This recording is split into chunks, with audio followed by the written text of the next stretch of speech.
예, 대구 시민 여러분 안녕하십니까? 계명목요철학원 기획사업부장을 맡고 있는 이재성입니다. 반갑습니다.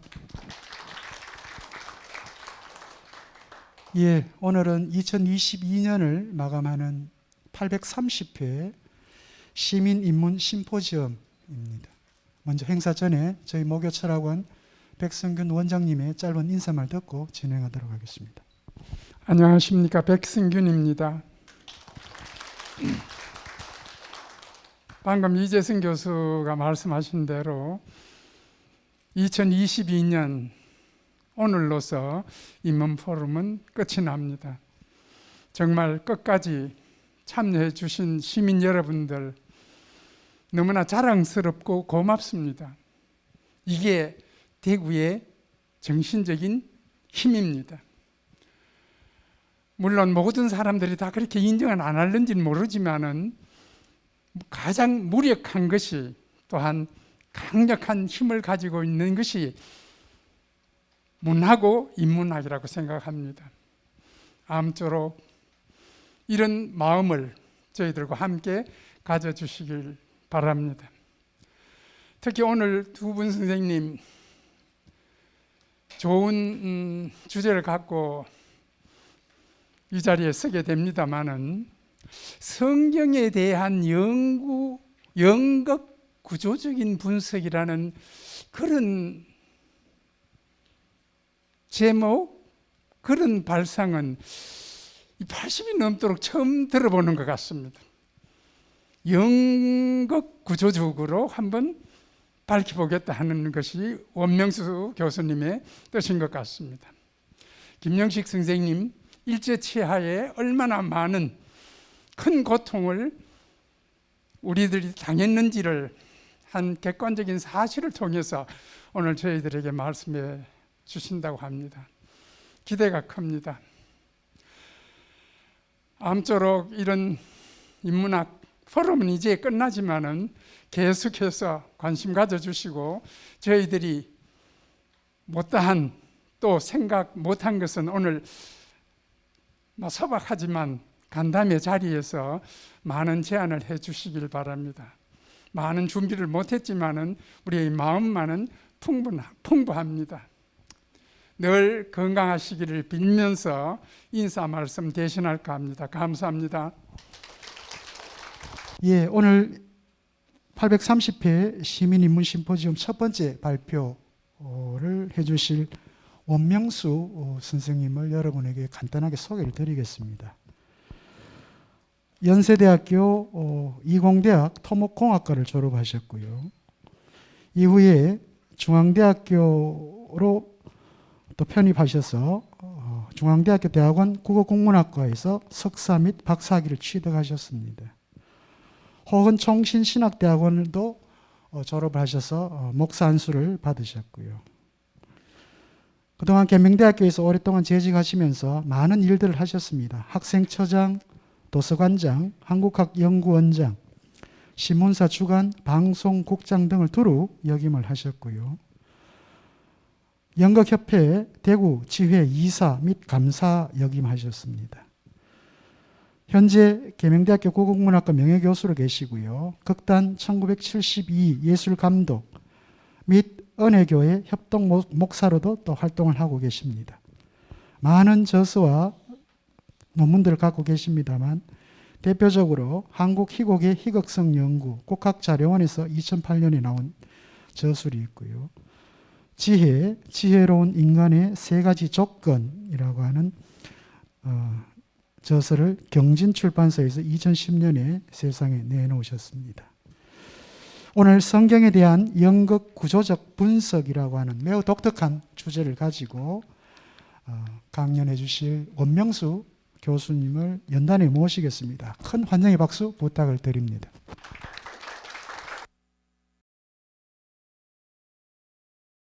마스크를 벗겠습니다. 시간이 짧은 관계로 직접 강연에 들어가겠습니다. 먼저 제목에 대한 설명을 조금 드리겠습니다. 성경에 대한 연극 구조적 분석. 여기서 말하는 성경은 개신교의 성경 구약 39권과 신약 27권에서 66권을 말합니다. 여러분이 아다시피 기독교는 로만 캐톨릭하고 동방정교하고 개신교 그 외에도 좀 더 있습니다만 크게는 세 가지로 나누고 있고 각기 다 경전이 조금씩 다릅니다. 그리고 뭐 여러분이 아다시피 무슨 이슬람교, 유대교, 불교에도 다 경전이 있고 불교가 말하는 경전의 개념은 기독교가 말하는 이 경전의 개념하고 좀 다릅니다. 그리고 유교는 선진 유학하고 신유학하고 또 경전이 좀 다른 거 우리 대구에 계신 여러분들께서는 뭐 잘 아시리라고 생각합니다. 그다음 연극 구조적 분석은 제가 이걸 뭐 기독교와 관련된 것을 배재중고등학교, 연시대학교 다니고 또 계명대학에서 근무했기 때문에 성경 공부, 신학 공부를 한 50년을 했는데 또 연극에 대한 거는 제가 국어국문학과 교수로 하면서 30여 년을 강의했고 또 연극반 뭐 지도교수 평론 여기 뭐 극단 197이라는 극단의 예술 감독은 지금도 맡고 있습니다만은 30여 년을 했는데도 성경과 연극을 같이 이렇게 매치시키는 것을 생각을 못했어요. 나는 왜 생각을 못했는지 모르겠어요. 이거 한 1년 전에 갑자기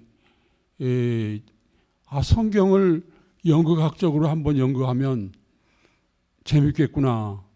하나님께서 연출을 하시고 성령님께서 대본을 쓰시고 예수님은 주인공이고 성경에 있어서 주인공은 예수님이니까요.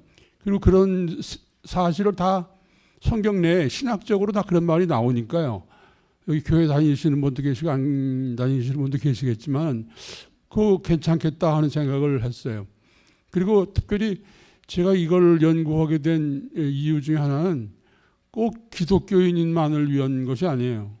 교회 안 다니시는 분도 성경은 아시다시피 우리 인류의 문화유산이고 고전이고 베스트셀러고 또 윤리학책이고 지혜서고 어떻게 보면 또 행복론이라고 철학자들이 다 행복론을 한마디씩 했는데 행복론이라고 볼 수 있는 책이에요.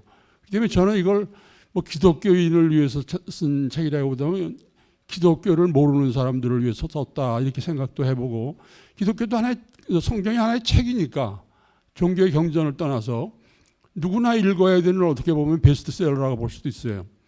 특별히 스님들, 큰 스님들 이렇게 얘기해보고 강의를 들어보면 성경에 대해서 너무 잘 알아요.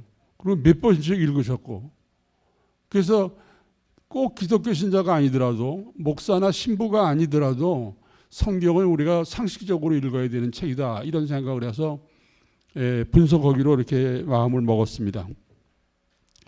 그리고 연극학적으로 연구하려고 했는데 연극학적으로 연구하려니까 뭐 연극 구조에 대한 거 또 뭐 대본에 대한 거 인물 또 무슨 무대 장치 효과 조명 의상 너무 복잡해요. 뭐를 제일 먼저 연구하는 게 좋을까 생각해 보니까 그리고 또 기존의 신학자나 목사들이 하지 않았던 거 못했던 것을 해야 되지 않겠나 생각해서 구조적인 분석이라고 하는 것을 연구라고 그럴까 하다가 뭐 제가 또 뭐 신학자도 뭐 제대로 된 신학자도 아닌데 또 연구라고 붙이면 또 뭐할 것 같아서 그냥 분석이라고 이렇게 붙였습니다. 그리고 이 구조가 굉장히 중요한 것이 아리스토텔레스가 시학에서 이미 연극에서 제일 중요한 것은 구조라고 그랬습니다. 그거는 물론 이제 그리스 연극을 바탕으로 했기 때문에 그렇다고 볼 수도 있겠죠. 또 제가 젊었을 때 강의 들었던 소설론 강의를 들었던 무녀도로 여러분한테 잘 알려져 있는 김동리 선생님도 소설에서 제일 중요한 것은 구조다. 그리고 무슨 연설이나 글을 쓸 때도 구성이 제일 중요하다. 그것이 문학 작품이 가지고 있는 미적 요소의 첫 번째다. 이렇게 강의를 하셨는데 그러면서 도스토옙스키가 그걸 제일 잘했다. 이런 말씀도 하셨는데 살아보고 또 공부를 해보니까 공감이 가는 것 같았어요. 그래서 구조적인 연구를 제일 먼저 했습니다.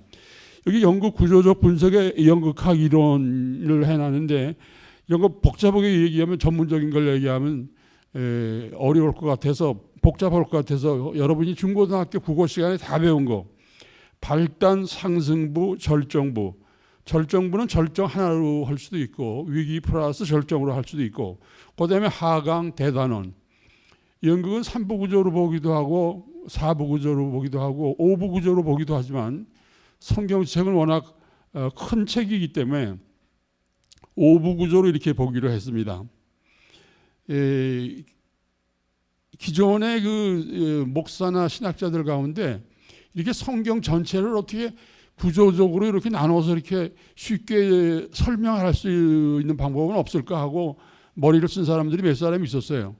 지금도 대부분은 이제 구속사적으로 뭐 얘기하면 좀 뭐합니다만 구속사적으로 얘기한다든가 또 하나님 나라를 가지고 이렇게 설명한다든가 여러 가지 했는데 저와 같이 이런 식으로 아까 백 교수님께서도 80년 살면서 처음 들어보는 소리라고 이렇게 말씀을 하셨는데 한국에 아직은 신학자나 목사들 가운데 이렇게 연극 구조적으로 분석해놓은 글이 없는 것 같아요. 그리고 또 외국에서도 연극학적으로 연구한 사람은 있는데 제가 연구한 것처럼 이렇게 연구한 사람은 별로 없는 것 같아요. 또 신학자들이 쓴 글을 보니까 몇 사람의 의견들은 내놨는데 일치된 의견이 없다고 그래요. 그래서 무식한 사람이 용감하다고 제가 한번 용감하게 해보자 하고 했는데 해놓고 보니까 좀 외람된 얘기입니다만 너무나 멋있어가지고 주변 사람이 저도 같이 놀랐어요. 그래서 저는 신학적으로라든가 신앙적으로 말할 땐 이건 제가 쓴 것이 아니고 성령님께서 쓰시거나 하나님께서 써주신 거다 이렇게. 왜냐하면 이게 구조 분석하는데 한 2-3시간밖에 안 걸렸어요. 그리고 사실 여러분이 성경을 한 2-3번 읽은 분이거나 교회 나가시는 분이면 성경을 이렇게 구조를 쉽게 분석할 수가 없어요. 지금 5부 구조 얘기했는데 성경 전체를 5부 구조로 나누고 또 각 부분을 5부 구조로 나눠서 25으로 나누는데 그 각 부분을 5부 구조로 나누는 게 중요한 사건이라든가 이런 것을 중심으로 나누기 때문에 성경에 대해서 조금 아시는 분이면 2-3시간이면 이 25단계를 다 외워버릴 수 있어요. 성경을 전혀 모르시거나 안 읽으셨거나 그런 분들은 이건 너희들끼리 잘하는 거지 난 잘 모르겠다 하실런지 모르지만 조금만 겸손한 마음으로 좀 들어주시면 또 이따 소개할 얘기인데 지금 이거 글 전체가 A4 용지로 한 73매가 되고 명예교수 회지에 실은 8집에 실은 그 내용으로는 한 100페이지가 됩니다. 그러니까 이거를 갖다가 30분에 얘기한다는 것은 뭐 거의 불가능하고 윤곽만 이렇게 얘기하겠습니다만 제가 여기 제 전화번호를 이렇게 가르쳐 드릴 테니까 글로 여러분 이메일 번호를 보내주시면 제가 이 원고 전체를 이메일로 보내드리겠습니다. 그리고 뭐 이따 뭐 칠판에도 쓸까 생각 중인데 1월 8일부터 방촌시장 안에 있는 그 행복센터, 그러니까 옛날로 보면 동해죠. 그 옆에 있는 그 은혜교회라는 데서 일요일 1월 8일부터 일요일 오후 3시 30분부터 1시간씩 매주 이렇게 이 강의를 하는데 최소한도 아무리 시간을 짧게 해도 10시간 이상은 해야 될 것 같아요. 제목 설명하는데도 자세히 하면 성경에 대한 것만 설명해도 사실 30분 설명해야 되는데 오늘 이 얘기는 30분 동안에 하라고 이렇게 제가 부여를 받았습니다. 그래서 이게 뭐 5부 구조를 우선 성경 전체를 보게 되면 8단은 모세오경, 그 다음에 상승부는 구약에서 모세오경을 제한 나머지 부분, 절정은 성경에서 사복음서. 왜냐하면 예수님이 주인공이고 예수님이 스타니까 사복음서 절정이 되고, 하강부는 서신서, 바울이라든가 베드로라든가 야고보가 쓴 서신서인데, 서신서는 저는 뭐 신학자들은 뭐 논문 써야 밥 먹고 살기도 때문에 신학과 교수들은 복잡하게 쓰지만 저는 그냥 간단히 구원론이다 이렇게 얘기하고 싶어요. 그리고 자세한 거는 또 조금 더 얘기할 수도 있지 않나 생각하고요. 제일 마지막 5번째 대단원은 요한계시록. 대단원이 요한계시록이라는 데에 대해서는 거의 모든 신학자라든가 이런 사람들이 다 동의하는 거예요. 이 때문에 그건 저 개인의 의견이라고보다 뭐 당연하죠. 모세오경, 구약에서 모세오경을 제한 상승부, 사복음서, 서신서, 요한계시록, 대단원. 그 다음에 이 모세오경은 출발이 어떻게 되냐면 창세기가 발단이 되고, 창세기는 어떻게 보면 하나님 나라의 시작을 보낸다고 볼 수도 있어요. 그리고 고전적인 책들은 대부분 그 처음 나오는 말들이 그 글의 주제가 되곤 합니다. 태초에 하나님이 천지를 창조하셨다. 이게 어떻게 보면 창세기 주제라고 볼 수도 있어요. 또 여러분이 아시다시피 노노의 주제 제일 앞에 나오는 거, 하기시스지 불령 여로와 유붕이 자원방난이 불러라화 인부지 불온이라도 불온이면 군자호와. 요게 주제 아닙니까? 노노의. 또 맹자 제일 앞에는 양해왕하고 얘기할 때 뭐라고 그럽니까? 양해왕이 이에 대해서 말하니까 맹자가 양해왕 보고 왜 이에 대해서 말하냐? 인의에 대해서 얘기하지 않고. 또 중용도 제일 앞에 나오는 게 천명지위성이요, 솔성지위도요, 수도지위교라. 이게 어떻게 보면 중요해 주제라고 볼 수 있어요. 화엄경도 마찬가지죠. 제일 앞에 나오는 게 석가모니 부처님이 깨달은 이걸 얘기하는 거예요. 그래서 보리수라는 게, 보리수가 뭐 어디 따로 있습니까? 깨달은 자의 눈을 보면 깨달음의 나무 보리수죠. 엉덩이 밑에 있는 잡초는 길상초죠. 그래서 법정 스님이 길상사라는 게 나오고, 또 앉아있는 의자가 금강석이죠. 석가모니 부처님이 앉아있던 의자가 무슨 금강석이었습니까? 진흙차게 더러운 바닥이었는데도 그것이 깨달은 자의 입장에서 보면 금강석으로 보이는 거예요. 이 앞에 화엄경계 제일 앞에 나오는 말인데, 모두 다 하건 어떻게 보면 고전들의 책들이 처음에 나온 말들이 주제라고 볼 수 있어요. 그러니까 창세기에 그 1장 2절에 나오는 말과 하나님 나라, 그 다음에 뭐 죄에 대한 등등이 아니라 하나님 나라의 시작이라고 볼 수 있어요. 그 다음에 상승부는 출애굽기예요. 출애굽은 이제 여러분이 아다시피 애굽의 노예에서부터 탈출해서 엑소더스 하는 거죠. 그러면서 그 기간 동안에 하나님으로부터 십계명도 받기도 하고 율법을 받기도 합니다. 그래서 하면서 절정이 레위기, 그 다음에 하강이 민수기는 38년 동안 광야에서 헤매는 거예요. 또 신명기 5번째는 대단원이 되는데 모세가 모압 지방 앞에서 모압 언약이라고도 그런 말을 합니다만, 거기서 이스라엘 사람들을 위해서 강연하는 거죠. 너희들이 가나안 땅에 들어가서 하나님 율법을 잘 지키고 잘 순종하는 인간이 되라. 근데 여기서 제가 말씀드리고 싶은 것은 뭔가는, 일반적인 신학자들은 출애굽기에서도 십계명하고 율법을 받고 레위기에서도 율법을 받습니다. 그리고 민수기, 신명기에서도 율법을 받아서 대부분의 신학자들은 모세오경에서 제일 중요한 것은 율법이다 이렇게 얘기합니다. 그러나 연구 구조적으로 제가 분석해 보니까 그게 아니고, 레위기에 보면은 레위기 1장서부터 7장까지는 제사법이 나옵니다. 번제, 소제, 속죄제, 속건제, 화목제, 다 5가지 죄에 대한 것이 나오고, 8장에 가면 이제 제사장 선출법이 나오고, 11장 44절, 45절, 그리고 19장 2절, 그리고 20장 7절에는 뭐가 나오는 거냐? 하나님이 모세와 이스라엘 사람들에게 내가 거룩하니 너희도 거룩하라. 저는 그 말을 듣고 이것이 바로 모세오경의 가운데 레위기가 포인트고 그게 바로 절정이구나 하는 것을 깨닫게 됐어요. 이것은 신학자들은 율법만 보고 십계명만 보니까 그거 뭐 거룩한 거, 그거는 뭐 창세기부터 요한계시록에 거의 거룩이라는 단어가 거의 다 나와요. 몇 군데 빼놓고는 거의 다 거룩이라는 단어가 나오는데, 잠깐 신학자들하고 저는 그런 점에서는 좀 다르다고 볼 수 있어요. 물론 신학자들 가운데 저처럼 이 레위기의 19장 2절하고 11장 44, 45, 20장 7절에는 베드로는 똑같이 본 것 같아요. 베드로 전서 1장 15절 16절에 보면 그 과거에 얘기했던, 이렇게 거룩하다, 내가 거룩하니 너희도 거룩하라고 하나님께서 말씀하셨으니 너희도 거룩한 인간이 되라. 우리가 거룩한 인간이 되어야 된다. 그런 말이 베드로전서 1장 15절 16절에 나옵니다. 베드로는 비슷하게 본 것 같은데, 하여튼 신학자들은 율법을 대부분 더 중요시 여깁니다. 근데 그것이 어떻게 보면 성경 전체의 주제라고도 이렇게 볼 수 있지 않나 하는 생각을 합니다. 그걸 조금 더 이따 다시 말하고요. 구약의 모세오경을 한 나머지 부분은 뭔가니, 처음에 시작되는 게 모세오경이 지나면 여호수아서가 나옵니다. 그 다음에 사사기, 그 다음에 역사서들이 나오고, 그 다음에 무슨 선지자서들이 이렇게 나오는데, 그 구약의 나머지 부분들을 보면 여호수아서가 첫 번째 발단인데 발단에서는 하나님 말을 잘 듣습니다. 여호수아서에는 하나님 말씀을 잘 듣고 그 다음에 사사기에서는 이스라엘 사람들이 하나님 말을 잘 안 들어요.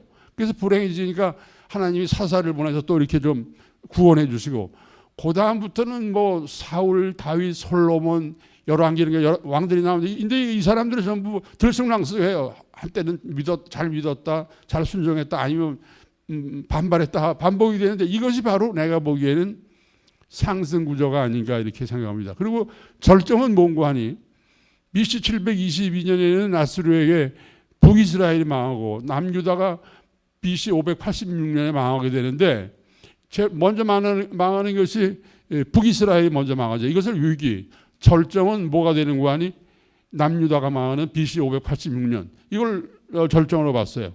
그 다음에 하강은 뭔고 하니 바벨론에서 70년 동안 종살이하다 돌아와 가지고 느헤미야 에스겔에 의해서 성전이 만들어지고 성벽이 만들어지고 또 이제 새로 율법에 대한 강의들이 시작돼요. 이것을 갖다 하강부라고 봤어요. 대단원은 뭔고 하니 보통 신학자들은 구약의 제일 마지막이라고 그러면서 말라기부터 예수님이 나타나기까지 400년을 하나님이 침묵하셨다고 그랬어요. 근데 제가 보기에는 침묵하셨다고 생각하지 않는 거예요. 왜냐하면 하나님께서는 그 400년 동안 뭘 하셨는가 그 이전에 이제 들쑥날쑥하면서 너희들 거룩한 인간이 되라 했는들아. 그럼 율법을 지키면 거룩한 인간이 되고 율법을 지키지 않으면 너희가 거룩한 인간이 안 된다 하면서 몇 번씩 얘기한 거예요. 그래도 끝까지 이스라엘 사람들이 제대로 듣지 않아요. 그러면서 이제 400년 동안 말라기에서 예수님 등장해서 400년 동안 그때도 이제 보시는 거예요. 하나님이. 이놈들이 제대로 내 말을 지키는가 하나. 근데 그때 뭐가 일어나는 거 아니 마게도니아에 다시 말해서 알렉산더가 쳐들어오고 그다음에 로마가 들어오고 다시 말해서 헬라 문화가 들어오는 거예요. 헬라 철학이 들어오는 거예요. 소크라테스, 플라톤, 아리스토텔레스 또는 뭐 로마의 세네카 이런 것들이 들어와 가지고서 이 사람들이 뭐 합니까? 헬라 철학은 이성적이어야 된다, 논리적이어야 된다, 합리적이어야 된다. 철학자들의 얘기죠. 신앙하고 철학하고는 좀 다른 거라고 이렇게 볼 수도 있는 거죠. 그러니까 이스라엘 사람들이 그거 들으니 듣기 좋거든요. 논리적이고 합리적이고 이성적으로 하려는데 뭐 반대할 사람이 어디 있어요. 그러다 보니까 뭐 파가 생기는 거예요. 바리새파, 에세네파, 사두개파, 또 영지주의자. 이게 파들이 생기니까 하나님이 볼 때 이것들 뭐 좀 어떻게 좀 나아지나 했더니 이것들이 더 파가 생기고 골치 아프지나 죄만 더 짓고 있구나 이런 생각이 들어가지고 지금 얘기하고 있는 건 전부 다 제 상상력입니다. 하나님이 그랬는지 안 그랬는지는 모르겠고 그 내 상상력에 의해서 그래서 하나님께서 이 죄인들을 죄사함을 주고 그리고 이 사람들은 그냥 말로 해서 못 알아들으니까 거룩한 인간이 어떤 인간인지 내가 모델을 하나 보내야겠다. 그리고 하나님이 결단을 내리신 거예요. 레위기에 보게 되면 아까도 말씀드린 7장까지가 제사법이란 말이에요. 제사법을 통해서 인간이 깨끗해지는 거거든요. 그러니까 우선 예수님을 대속물로 십자가의 대속물로 제사함을 받게 하는 대속물로 보냄으로써 이스라엘 사람들을 깨끗하게 하고 그 다음에는 예수님을 거룩한 인간의 모델로 이렇게 보내가지고 너희들 말로 해서 안 들으니까 봐라 예수가 어떤 사람인지 이게 거룩한 인간이다. 아까 이재성 교수도 거룩한 인간은 예수라고 그런 말씀을 하셨는데 이게 바로 거룩한 인간이다. 예수가 이다 보여준 거예요. 그래서 사복음서 기간 동안에 이제 예수가 이렇게 살게 돼요. 그래서 거기까지가 구약에서 모세오경을 제외한 나머지 부분의 발단, 상승, 절정, 하강, 대단원.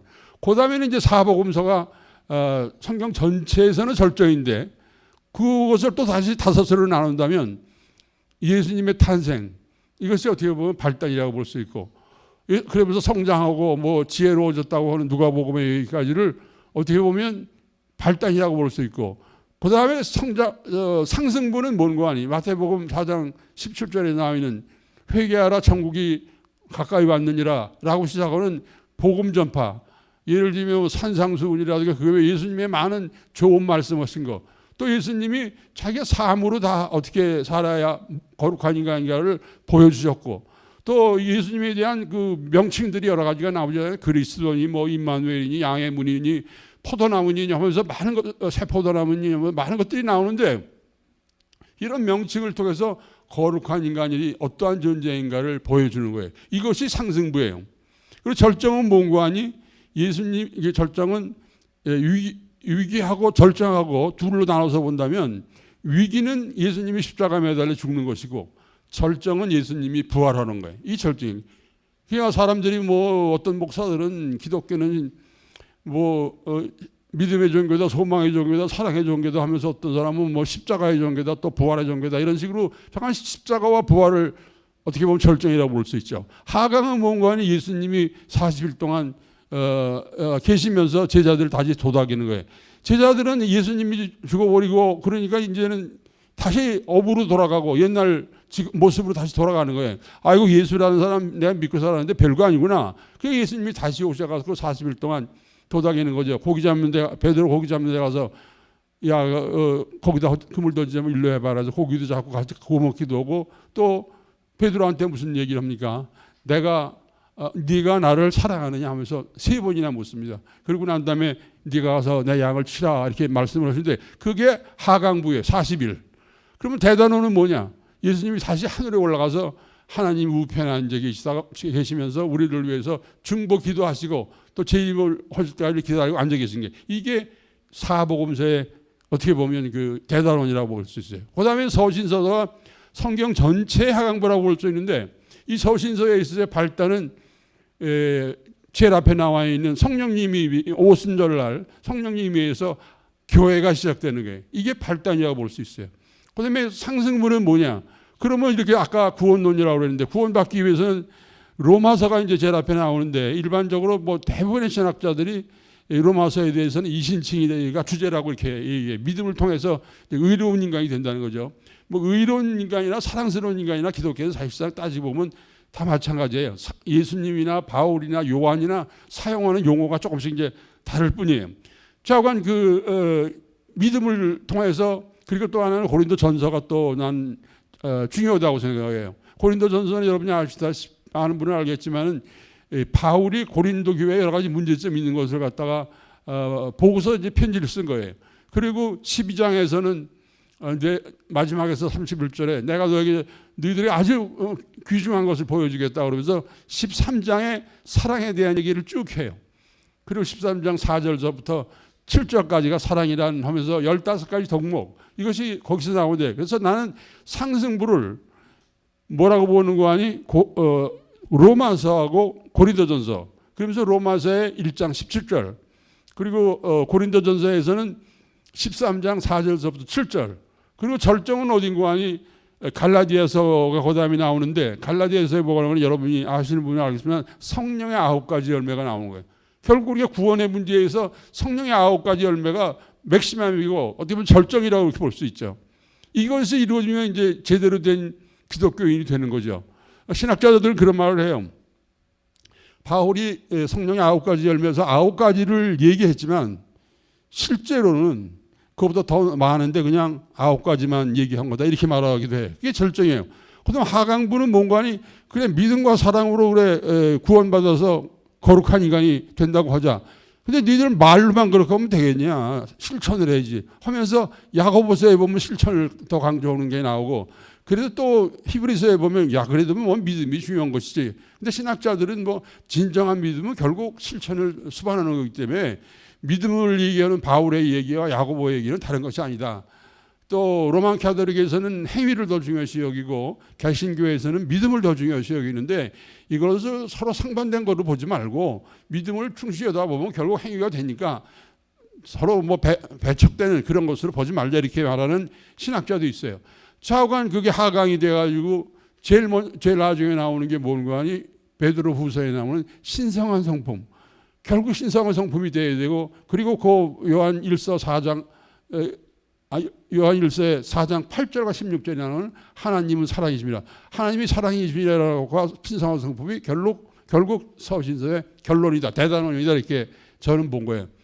그러니까 하나님이 사랑이라고 하는 것은 모든 문제의 답은 사랑이라는 거죠. 그 뒤에 좀 놓지는 않았습니다만은 아가사 같은 거의 주제도 사랑은 지혜의 결정체라는 거예요. 이게 무슨 말 아닙니까? 뭐 지혜가 뭐니 떠들어대지만 여러분이 진실로 사랑하는 거, 그게 가장 지혜로운 행동이라는 거예요. 여러분이 부부간에 자식이나 친구나 뭐에 관해 또 목요 의문 포럼에 대해서도 여러분이 진실로 사랑하는 것이 제일 지혜로운 것이라는 거예요. 그게 아가서의 주제라고 이제 지금 뭐 워낙 양이 많아서 그냥 정신없이 얘기하고 있습니다. 좌우간 그래서 서신서의 세다론이고 제일 마지막에 요한계시록 나와요. 요한계시록 그러면 발단은 뭐냐? 제일 앞에 보면 예수님이 자기의 모습 8가지를 얘기하고 또 보면서 나는 알파의 오메가라고 얘기를 합니다. 그리고 7교회에 편지를 쓰는데 이것이 발단이라고 생각해요. 발단이 그 다음에 상승은 뭐냐면 뭐 7인이라도 일갑 나팔 7 대접해서 재앙에 대한 얘기가 나오는 게 상승이고 절정은 뭔가 하니 이제 위기하고 절정이 있는데 일반 신학자들은 그 바벨론의 멸망이라든가 큰 바벨론의 멸망이라든가 큰 음녀의 멸망을 절정이라고 보기도 해요. 근데 저는 그렇게 안 보고 그 다음에 나오는 어린 양의 혼인잔치. 왜냐하면 요한계시록은 믿는 사람에게 있어서는 무서운 책도 아니고 놀라운 책도 아니에요. 그 요한계시록은 굉장히 밝은 거예요. 믿는 자 너희들은 나중에 예수님이 재림해서 심판해서 새하늘과 새 땅과 새 예루살렘에 들어가겠다. 그러나 안 믿고 못된 밤에 평생 사는 사람은 불물로 선지겠다 하는 얘기거든요. 그러니까 그리스도인의 입장에서 본다면 조금 더 놀라운 글은 아니라고 그렇게 생각해요. 그렇기 때문에 저는 일반 신학자들은 그 바벨론과 음녀의 멸망을 절정으로 보는 사람들이 많이 있는데 저는 혼인잔치를 어린 양과 혼인잔치라는 게 예수님과 혼인잔치라는 얘기죠. 그 다음에 이제 하강부는 뭐뭐하니 천년왕국하고 사탄의 패망이 오는데 그런 식으로 내려가다가 제일 마지막에는 이제 대단원에서는 예수님이 재림해서 심판을 하셔가지고 세상에 생명책에 기록된 사람들을 칠복을 행한 사람들은 새하늘과 새 땅과 새 예루살렘에 들어가게 하고 그렇지 않은 사람들은 불못으로 보내겠다는 것으로 성경이 끝나는 거예요.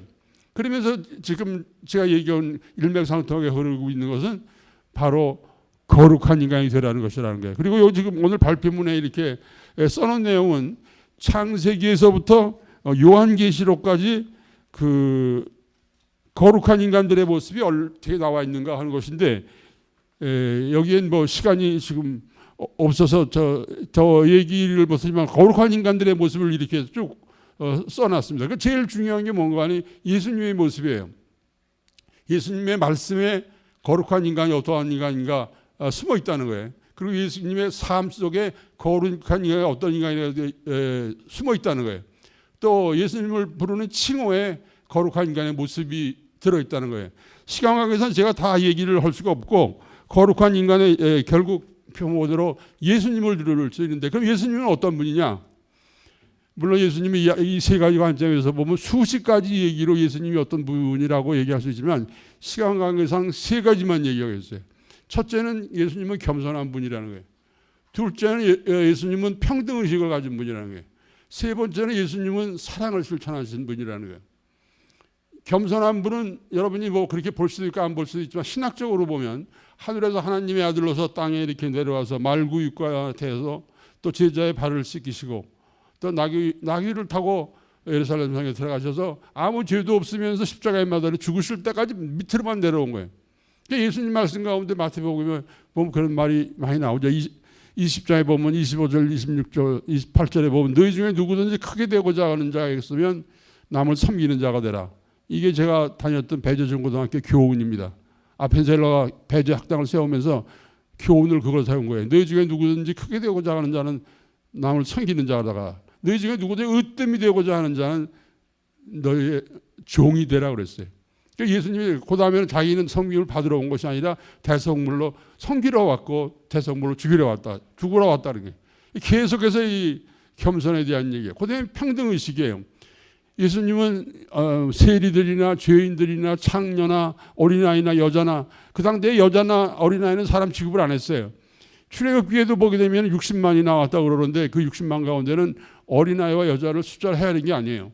그 포함시키면 200만이 되는 거예요. 그래서 200만이 지금 출애굽했다 이런 식의 얘기하는데 근데 예수님은 사람들을 대할 때 누구를 대하거나 평등하게 대했고 이 기독교 사상 가운데 가장 중요한 것 중에 하나가 평등의식이에요. 단지 뭐 기독교뿐이 아니죠. 모든 종교가 그 평등 의식들을 다 하나님 앞에서 하여튼 절대자 앞에서 평등 의식을 이렇게 내세우고 있는데, 그러나 그 평등 의식에 대해서 소크라테스도 플라톤도 아리스토텔레스도 뭐 노예제도라든가 이런 거에 대해서 비판을 한다든가 무슨 평등 의식을 그렇게 예수님처럼 강조하지는 않았어요. 그 이전 사람들이지만 이 사람들은. 그리고 세 번째는 사랑의 실천이에요. 배고픈 사람을 갖다가 뭐 오병이어 사건을 먹였다든가, 또는 온갖 병 환자를 살렸다든가, 또는 죽은 자를 살렸다든가. 어디 38년 된 장님을 어떻게 살리냐 이렇게 여러분이 말씀하실런지 모르겠는데, 차관 신학적으로 보면 그거는 예수님이 하나님의 아들이라는 것을 말하고 있는 거지 다른 게 아니고, 내가 보기에 세속적으로 말한다면 이것은 사랑의 실천이라고 봐요. 그래서 어떻게 보면 예수님은 겸손하시고 평등의식을 가지고 사랑의 실천이다. 그러면 이걸 거룩한 인간을 어떻게 정의할 것이냐? 저는 저대로 뭐 좀 외람된 얘기입니다만, 우리 백 교수님 앞에서 또 외람된 얘기입니다만, 저도 나이가 이제 내일 모레 80이니까 이제 원명수 문학의 기초, 원명수 철학의 기초, 원명수 신학의 기초를 이제 겨우 마련했습니다. 이 원명수 철학과 이거 연결시킬 때 나는 이런 생각을 했어요. 예수님이야말로 상대편과 역지사지하는 입장을 바꿔서, 겸손도 이거 상대편을 생각해서 겸손하게 하는 거죠. 평등의식도 상대편을 생각해서 평등의식을 갖는 거지. 그렇지 않으면 사람들이 교만해서 교만 떠는 사람들이 많이 있잖아요. 사랑도 마찬가지죠. 상대편이 받기를 원하는 거예요. 입장을 바꿔서 생각해서. 그래서 거룩한 인간이라는 것은 어떻게 본다면 마태복음 7장 12절처럼 상대방과 입장을 바꿔 이걸 생각해서 상대방이 대접받고 싶은 대로 대접하는 인간이다, 이렇게 이 얘기를 하고 싶습니다. 그리고 마지막으로 좀 죄송한 얘기입니다만, 제가 이게 지금 여러분이 보시다시피 몇 페이지가 안 돼요. 근데 그 책이 한 100페이지가 되는 내용이거든요. 그래서 여러분이 혹시 제 얘기를 듣고 이 내용을 뭐 갖기를 원하시는 분은 제 전화번호가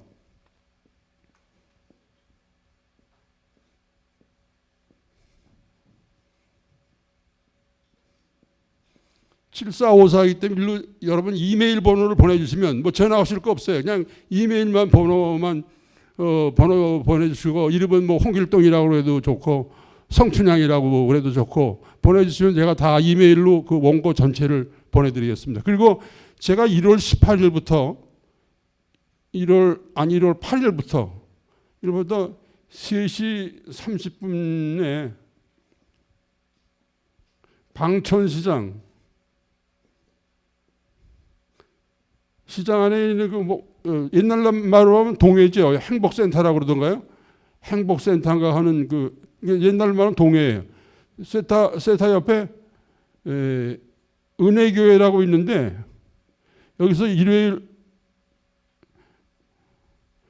1월 8일 3시 30분부터 매주 3시 30분에 1시간씩 이걸 강의하는데, 이게 아마 강의를 하면은 최소한도 10시간 이상 강의할 것 같아요. 그리고 또 대구에서 유명한 그 기업체에서 또 이렇게 후원을 해주셔가지고 여기 참석하시면 간식을 아주 맛있는 간식을 많이 주시겠다고 그러는데, 차후간 뭐 이런 개인적인 얘기를 해서 좀 안 됐습니다만, 뭐 일부러 오시라는 것은 아니고 시간 나시는데 오시면 제가 이거에 대해서, 그리고 이 성경은 말이죠, 아까도 말씀드렸습니다만 우리 인간으로 태어난 이랑 누구나 이걸 다 알아야 된다고 저는 생각해요. 이게 우리 인류의 고전이에요.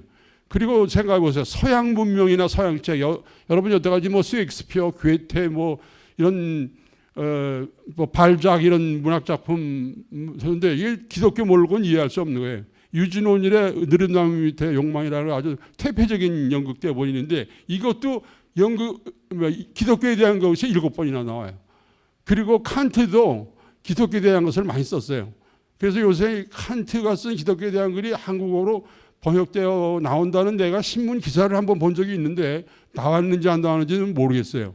저는 르네상스든 계몽주의든 칸트든 해결이든 전부 기독교 분위기 속에서 지낸 사람들이지, 기독교를 모르고서 서양을 이해할 수도 없고, 한국도 마찬가지죠. 지금 기독교를 몰라가지고 문학이고 뭐 예술이고 기독교를 몰라가지고는 한국 현대문화도 이해하기 힘들어요. 이게 상식적으로도 그렇다고 뭐 여러분 보고 꼭 무슨 의무적으로 하려는 것은 아니고, 제가 생각하건대는 그것이 뭐 불경도 뭐 공부하면 좋은 거고 유교도 꾸란도 꾸란이라고 있는 것은 코란이라고 아니고 꾸란이라고 있는 것은 모하마드가 이게 또 마호메트가 아니고 모하메트가 이제 그 알라께서는 아랍어로 발음해야 좋아하신답니다. 그래서 아랍어 발음으로 말씀드리는데 잠깐 뭐 이슬람교도 그렇고 또 유대교도 그렇고 우리가 뭐가 포럼에 나오는 이상 그런 걸 상식적으로 아시면 이 세상을 이해하는데 또 자기 자신을 이해하는데 많은 도움이 되리라고 생각합니다. 부족한 강의 끝까지 들어주셔서 감사합니다. 감사합니다.